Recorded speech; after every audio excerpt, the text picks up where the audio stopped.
السلام علیکم دوستو امید کرتا ہوں سب خیریت سے ہوں گے۔ دوستو سب سے پہلے اپنے چینل تھاٹ آف لرننگ کو سبسکرائب کر لیں اور بیل آئیکن کو دبا دیں تاکہ ہر نئی آنے والی ویڈیو سب سے پہلے آپ تک پہنچ سکے۔ دوستو کل ہم نے حجۃ الاکبر تک پڑھا تھا، آج ہم حجۃ الوداع شروع کر رہے ہیں۔ حجۃ الوداع 10 ہجری بمطابق 632 عیسوی میں پیش آیا۔ فتح مکہ کے بعد آپ صلی اللہ علیہ وسلم نے ابھی باقاعدہ حج نہیں کیا تھا، اس لیے آپ صلی اللہ علیہ وسلم نے اس حج کا ارادہ کیا۔ یہ آپ صلی اللہ علیہ وسلم کا پہلا اور آخری حج ہے، اس لیے اسے حجۃ الوداع کہتے ہیں۔ حجۃ الوداع کے اسباب: نمبر 1، سورۃ النصر کا نزول۔ آپ صلی اللہ علیہ وسلم پر اس سے پہلے سورہ نصر نازل ہو چکی تھی۔ تم نے دیکھ لیا لوگ اب خدا کے دین میں گروہ در گروہ داخل ہو رہے ہیں، پس اپنے رب کی حمد کیجیے اور مغفرت طلب فرمائیں، بے شک وہ توبہ کو قبول کرنے والا ہے۔ آپ صلی اللہ علیہ وسلم نے اپنی فراست نبی صلی اللہ علیہ وسلم سے بخوبی سمجھ لیا کہ اب میری زندگی کا مقصد پورا ہو چکا ہے، اس لیے حج کرنا چاہیے تاکہ کامیابی پر اللہ کا شکر ادا کیا جا سکے۔ چونکہ آپ صلی اللہ علیہ وسلم کا آخری حج تھا، اس لیے لوگوں کو مناسک حج سکھانا مقصود تھا تاکہ ما بعد الحج اسلامی طریقے پر جاری رہے اور اس کے اندر سے غیر اسلامی رسمیں نکال دی جائیں۔ فرمایا حج کے مسائل سیکھ لو، میں نہیں جانتا شاید کہ اس کے بعد مجھے دوسرے حج کی نوبت نہ آئے۔ اس وقت عرب کے تمام لوگ مسلمان ہو چکے تھے، اس لیے تمام دینی تعلیمات کو ان کے سامنے ایک خلاصے کے طور پر بیان کرنا مطلوب تھا، اور آپ صلی اللہ علیہ وسلم نے حجۃ الوداع میں وہ سارے نکات بیان فرما دیے۔ واقعات: آپ صلی اللہ علیہ وسلم کا حج کا ارادہ کیا تو تمام عرب نے اعلان کروا دیا، اس طرح 1 لاکھ سے زائد مسلمان حج کرنے کے لیے جمع ہو گئے۔ اس سے مسلمانوں کی کثرت تعداد کا اندازہ ہوتا ہے، اس کے علاوہ شوق عبادت بھی ظاہر ہوتا ہے۔ مکہ کے لیے روانگی: آپ صلی اللہ علیہ وسلم تمام مسلمانوں کو لے کر مکہ کی جانب روانہ ہوئے۔ 2 ذی القعدہ کو آپ صلی اللہ علیہ وسلم مدینہ سے چلے تو آپ صلی اللہ علیہ وسلم کے ساتھ قربانی کے جانور اور ازواج مطہرات بھی تھیں، کوئی آپ صلی اللہ علیہ وسلم پورے اطمینان کے ساتھ حج کرنے کے لیے روانہ ہوئے۔ مکہ میں آمد: آپ صلی اللہ علیہ وسلم 4 ذی الحجہ کو مکہ کے قریب پہنچے، جہاں پر ذوالحلیفہ کے مقام پر رکے۔ یہ مدینہ والوں کے لیے میقات ہے، یعنی یہاں سے احرام باندھا جاتا ہے۔ یہ جگہ مکہ سے باہر شارع مدینہ پر 6 میل کے فاصلے پر ہے۔ یہاں احرام باندھا اور مقام صرف میں قیام کیا۔ کعبے پر نظر پڑی تو فرمایا، اے خدا اس گھر کو زیادہ شرف اور عزت والا بنا دے۔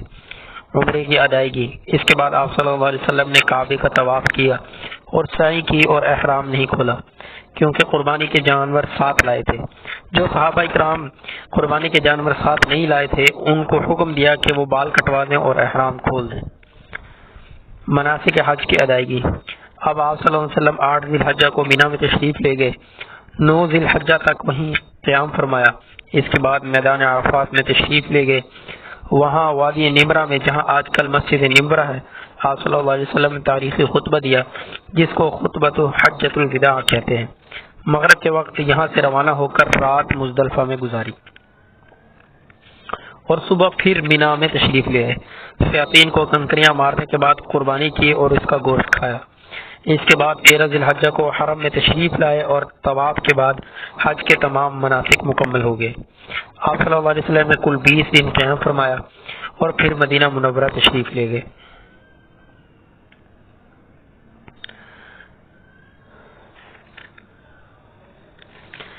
خطبہ حجۃ الوداع کے اہم نکات: یہ خطبہ آپ صلی اللہ علیہ وسلم نے 9 ذی الحجہ کو عرفات کے میدان میں دیا۔ یہ نہایت اہم خطبہ ہے جس کو انسانی حقوق کا منشور یا چارٹر کہہ سکتے ہیں۔ اس کے اہم نکات درج ذیل: نمبر 1، اس خطبہ میں انسانی جان و مال کو محترم قرار دیتے ہوئے آپ صلی اللہ علیہ وسلم نے فرمایا، لوگو تمہارے خون، تمہارے مال اور تمہارے عزتیں ایک دوسرے پر اسی طرح حرام ہیں جیسے آج کا دن۔ یہ شہر اور یہ مہینہ تمہارے لیے حرمت والا ہے۔ دیکھو تم ضرور اپنے رب کے دربار میں حاضر ہوگے، وہاں تمہارے اعمال کی باز پرس ہوگی۔ خبردار میرے بعد گمراہ نہ ہو جانا کہ آپس میں ایک دوسرے کی گردن مارنے لگو۔ مساوات کا حکم دیتے ہوئے آپ صلی اللہ علیہ وسلم نے فرمایا، لوگو بے شک تمہارا رب ایک ہے، تمہارا باپ ایک ہے۔ عربی کو عجمی پر، عجمی کو عربی پر، گورے کو سیاہ پر، سیاہ کو گورے پر کوئی فضیلت حاصل نہیں مگر تقوی کے سبب۔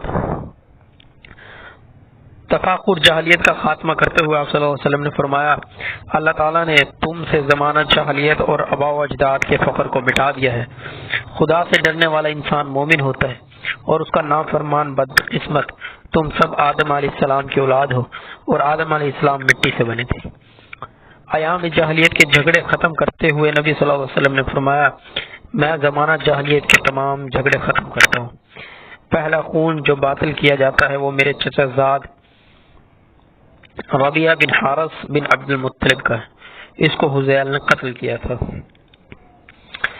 سود انسانیت کے لیے لعنت تھا، اس کا خاتمہ کرتے ہوئے نبی صلی اللہ علیہ وسلم نے فرمایا، میں زمانہ جاہلیت کے تمام سود ختم کرتا ہوں اور سب سے پہلے میں اپنے چچا عباس بن عبد المطلب کے سود کو ختم کرتا ہوں۔ نبی صلی اللہ علیہ وسلم نے عورتوں کے حقوق پر زور دیتے ہوئے فرمایا، لوگو تمہاری عورتوں پر تمہارا کچھ حق ہے اور عورتوں کا تم پر کچھ حق ہے۔ تمہارا حق یہ ہے کہ وہ تمہاری عزت کی حفاظت کریں، ان کا حق یہ ہے کہ تم انہیں اچھی طرح کھلاؤ پلاؤ اور پہناؤ، عورتوں سے اچھا سلوک کرو، ان کے بارے میں اللہ سے ڈرتے رہو۔ ہر حالت میں خوف خدا کا حکم دیتے ہوئے آپ صلی اللہ علیہ وسلم نے فرمایا، لوگو تم نے جلد ہی خدا کے سامنے پیش ہونا ہے اور وہ تم سے تمہارے اعمال کے بارے میں باز پرس کرے گا۔ غلاموں کے حقوق کے تحفظ کے بارے میں آپ صلی اللہ علیہ وسلم نے فرمایا، اے لوگو غلاموں کے بارے میں خدا سے ڈرو اور ان سے انصاف کرو، جو خود کھاؤ وہی ان کو کھلاؤ اور جو خود پہنو وہی ان کو پہناؤ۔ گمراہی سے بچنے کا نسخہ بتاتے ہوئے فرمایا، میں تم میں دو چیزیں چھوڑ کر جا رہا ہوں، اگر تم انہیں مضبوطی سے تھام لوگے تو گمراہ نہ ہوگے۔ وہ چیزیں کتاب اللہ اور میری سنت ہیں۔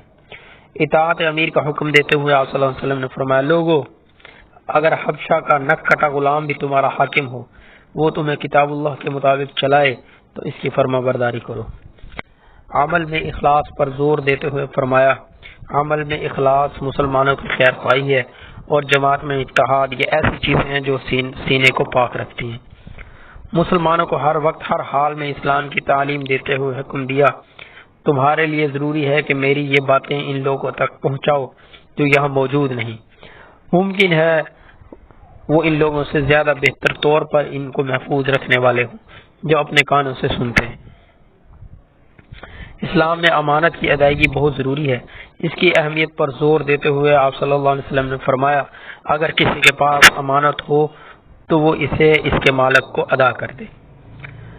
چھوٹے چھوٹے گناہوں سے بچنے کی تلقین کرتے ہوئے نبی اقدس صلی اللہ علیہ وسلم نے فرمایا، لوگو تمہاری اس سرزمین پر شیطان اپنی پوجا سے مایوس ہو گیا ہے، لیکن چھوٹے گناہوں میں اپنی اطاعت سے خوش ہے، اس لیے اپنا دین اس سے محفوظ رکھو اور چھوٹے چھوٹے گناہوں سے بھی پرہیز کرو۔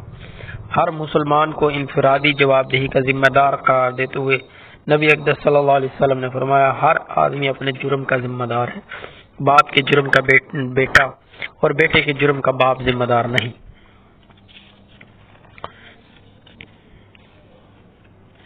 خطبہ حجۃ الوداع یہ دنیا میں انسانی حقوق کا پہلا چارٹر ہے جو اسلام نے جاری کیا۔ اس خطبے میں تمام انسانوں کو برابر قرار دیا گیا۔ یہ انسانی مساوات کا وہ پہلا مضبوط تصور تھا جو آپ صلی اللہ علیہ وسلم نے پیش کیا، رنگ و نسل کی برتری کو ختم کر دیا۔ اس خطبے میں تمام مسلمانوں بلکہ غیر مسلموں کے جان و مال آبرو کی تحفظ کی تلقین کی گئی، اس سے روگردانی کرنا جرم حرام قرار دیا گیا۔ اس خطبے میں آپ صلی اللہ علیہ وسلم نے غلاموں کو جو اس زمانے میں کوئی حقوق نہ رکھتے تھے اپنے جیسی تمام سہولیات فراہم کرنے کا حکم دیا اور ان کو بھائی کا درجہ دینے کے لیے کہا۔ آپ صلی اللہ علیہ وسلم کی تربیت کا نتیجہ تھا کہ عمر رضی اللہ تعالیٰ عنہ فرماتے تھے، البلال هو سیدنا، بلال ہمارے سردار ہیں۔ تاریخ عالم میں ایسی مثال پیش کرنے سے قاصر ہے۔ آپ صلی اللہ علیہ وسلم نے جاہلیت کی تمام رسوم قبیح کو ختم کر دیا۔ تمام دعووں مثلا خون اور سود کے تمام مطالبات کو ختم کر دیا۔ سب سے پہلے اپنے خاندان کے مقتول کا خون اور اپنے چچا کا سود ختم کر کے عملی طور پر اس کو ثابت کیا۔ آپ صلی اللہ علیہ وسلم نے عورتوں کے ساتھ نرم اور عمدہ سلوک کرنے کا حکم دیا، عورتوں کو وہ حقوق دیے جس کی نظیر دنیا کے کسی قانون میں نہیں ملتی۔ اس طرح عورتوں کی پہلی دفعہ حقوق دیے گئے، یہ ایک محروم طبقہ تھا۔ قرآن اور سنت کو گمراہی سے بچنے والا نسخہ قرار دیا، اور آج بھی اسی پر عمل پیرا ہو کر ہم کامیاب ہو سکتے ہیں۔ اس طرح قرآن اور سنت اسلام کا دستور بن گیا۔ اس خطبے میں امن عالم کی تلقین کی گئی تاکہ مسلمان امن کے پیغمبر بن کر دنیا پر چھا جائیں اور دنیا ان سے سکون محسوس کرے۔ گویا امن اسلام کا اصل مقصد قرار پایا۔ اس میں تمام مسلمانوں کو ایک دوسرے کا بھائی قرار دیا گیا۔ اس کا اثر آج تک محسوس کیا جا سکتا ہے۔ اگر مساوات کا حکم اتنا سختی سے نہ دیا جاتا تو مسلمانوں کے بھیتر طبقاتی نظام پیدا ہو جاتا۔ آپ صلی اللہ علیہ وسلم نے سنت ابراہیمی کے مطابق حج کا احیاء کیا، جو غلط رسم حج کی عبادت میں رواج پا گئی تھی ان کو ختم کر دیا۔ اس طرح حج سے بے حیائی اور خلاف توحید چیزیں ختم ہوئی۔ اس حج کے موقع پر تکمیل دین کے اعلانات کے لیے یہ آیت اتری، الیوم اکملت لکم دینکم واتممت علیکم نعمتی ورضیت لکم الاسلام دینا۔ آج کے دن میں نے تمہارے لیے تمہارا دین مکمل کر دیا اور تم پر اپنی نعمت تمام کر دی اور تمہارے لیے اسلام بطور ضابطہ حیات پسند کیا۔ اس طرح دین مکمل ہو گیا اور یہی دین دنیا کے لیے آخری اور مکمل دین ٹھہرا۔ اس میں انسانیت کی مکمل ہدایت موجود ہے۔ دوستو، آج ہم نے حجۃ الوداع اور خطبہ حجۃ الوداع کے بارے میں پڑھا۔ اس حجۃ الوداع کے اسباب اور حجۃ الوداع کے اہم نکات ہم نے پڑھے۔ خطبہ حجۃ الوداع یہ انسانی تاریخ کا پہلا چارٹر ہے، جسے انسانی حقوق کا پہلا چارٹر قرار دیا گیا، جس نے تمام انسانیت کو اپنے حقوق سے آگاہ کر دیا۔ تو دوستو، آپ سے درخواست ہے کہ آپ اپنے چینل تھاٹ آف لرننگ کو سبسکرائب کر لیں اور بیل آئیکن کو دبا دیں تاکہ ہر نئی آنے والی ویڈیو سب سے پہلے آپ تک پہنچ سکے۔ والسلام۔